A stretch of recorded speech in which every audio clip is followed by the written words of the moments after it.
हंसी हंसी पूछली माता कौशल्या हो। हंसी हंसी पूछली माता कौशल्या हो। कह बेटा कैसन बड़े ससुरारी। हाँ सीताराम के भज बेटा कैसन रहे तोहरी ससुरारी। हाँ सीताराम के भज कत बखानी माता अपन ससुरारी हो। कितना बखानी माता अपन ससुरारी हो।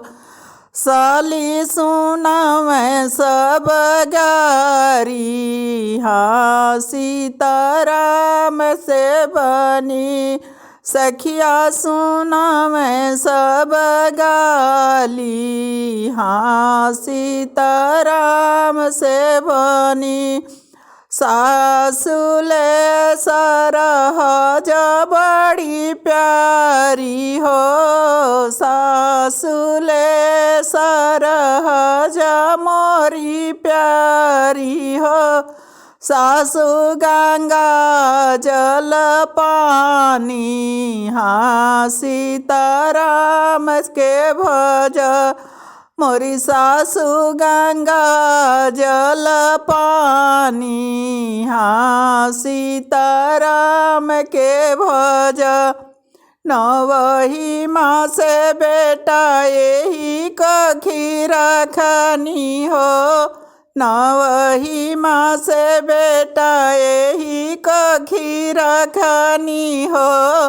कबहू न कैल मोरी बड़ाई।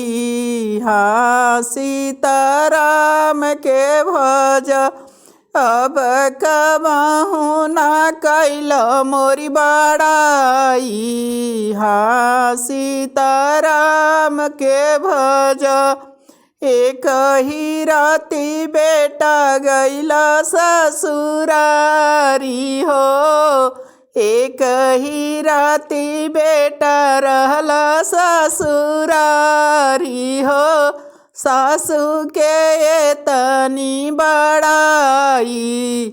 हाँ सीताराम के भज अब सासू के तनी बड़ाई। हाँ सीताराम के भज राम दोहाइये परमेश्वर किरिये हो। राम दोहाइये परमेश्वर किरिये हो। अब न जाइबी ससुरारी। हाँ सीताराम के भज अब न करबी हम बड़ाई। हाँ सीताराम के भज।